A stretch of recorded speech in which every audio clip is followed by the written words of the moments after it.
Assalamualaikum warahmatullahi wabarakatuh. Selamat datang di channel Fakta Nyata, dan tentunya dengan sebuah konten yang bermanfaat buat para penonton semua.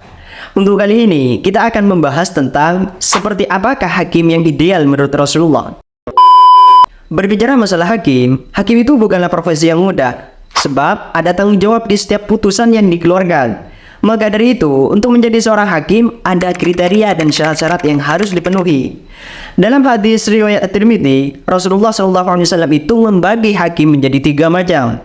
Bagaimanakah hadisnya? Hakim itu ada 3, 2 di neraka dan 1 di surga. Hakim yang memutuskan hukum dengan tidak benar, sedang ia mengetahuinya, maka ia masuk di neraka. Hakim yang tidak mengetahui kebenaran atau bodoh, sehingga ia menghilangkan hak orang lain, maka ia pun di neraka.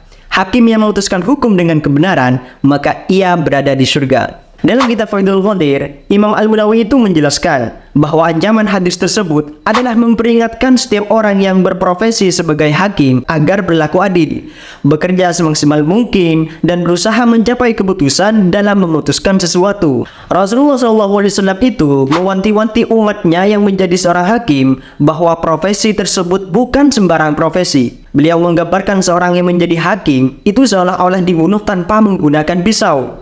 Rasulullah SAW dalam hadis riwayat At-Tirmidzi, ia bersabda, siapapun yang diberi jabatan hakim atau diberi kewenangan untuk memutuskan hukum di antara manusia, sungguh ia telah dibunuh tanpa menggunakan pisau. Imam Al-Munawi itu menjelaskan lagi dalam kitab Faidul Qadir, seorang yang menerima kewenangan untuk menjadi seorang hakim, itu artinya dia telah menyiksa dirinya sendiri dengan rasa sakit yang serupa dengan disembelih tanpa pisau. Siksaan tersebut dapat melalui kesulitan yang ada dalam birokrat pemerintahan.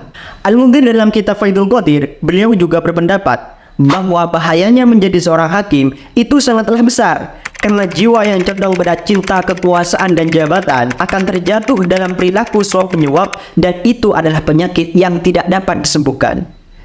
Sifat adil dan tidak diskriminatif itu juga harus ada dalam seorang hakim, sehingga putusan yang dikeluarkan kepada orang yang memiliki jabatan, kekayaan, atau terpandang di tengah masyarakat itu tidak berbeda dengan putusan yang dikeluarkan kepada orang yang biasa. Bahkan, hakim juga tidak diperbolehkan untuk membedakan hukum karena hubungan keluarga. Dalam hadis riwayat Muslim, Nabi Muhammad SAW itu bersabda, "Wahai sekalian manusia, hanya saja yang membinasakan orang-orang sebelum kalian adalah ketika orang-orang mereka terpandang mencuri, mereka membiarkannya. Sementara jika orang-orang berpangkat rendah dari mereka mencuri, maka mereka menegakkan hukum had.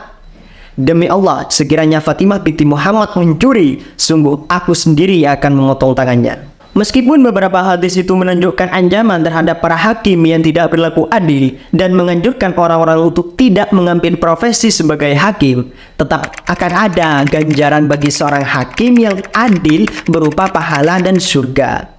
Bahkan dalam hadis disebutkan bahwa seorang hakim yang sudah berupaya untuk adil dalam menetapkan perkara, akan tetapi salah dalam keputusannya, maka dia akan tetap mendapatkan satu pahala karena usahanya. Sedangkan yang benar keputusannya akan mendapatkan 2 pahala. Dalam hadis riwayat Al-Bukhari, Nabi Muhammad SAW itu bersabda, jika seorang hakim mengadili dan berijtihad dan ternyata ia benar, maka ia mendapatkan 2 pahala. Dan jika seorang hakim mengadili dan berijtihad kemudian ia salah, maka baginya 1 pahala. Tapi perlu digarisbawahi bahwa ini berlaku untuk mujtahid yang memang telah menggunakan seluruh piranti keilmuan dalam berijtihad, mengetahui usul dan juga sudut pandang analogis, sehingga Al-Mundhir dalam kitab Umdatul Qari mengatakan tidak semua hakim yang salah mendapatkan ganjaran. Hakim yang mendapatkan ganjaran adalah yang memiliki ilmu, mengetahui betul perkara yang sedang dihadapi dan hendak diputuskan.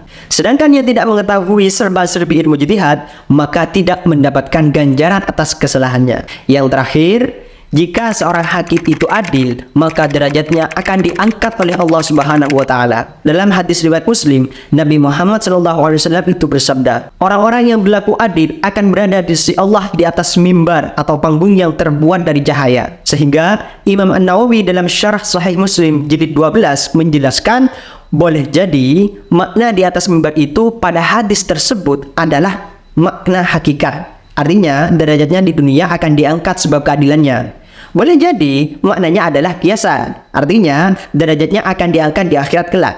Nah, kesimpulan dari penjelasan tadi adalah yang pertama, menjadi hakim itu haruslah benar-benar mengampuni ilmu dalam menentukan perkara atau berijtihad. Dan yang kedua, menjadi hakim itu haruslah adil dan tidak diskriminatif. Mungkin dari sini kita bisa tahu bahwa kriteria hakim ala Rasulullah itu memanglah sulit. Tapi mau tidak mau, itulah yang harus dipenuhi bagi seorang hakim. Nah, baik. Mungkin cukup sampai di sini. Akhirul kalam. Wassalamualaikum warahmatullahi wabarakatuh.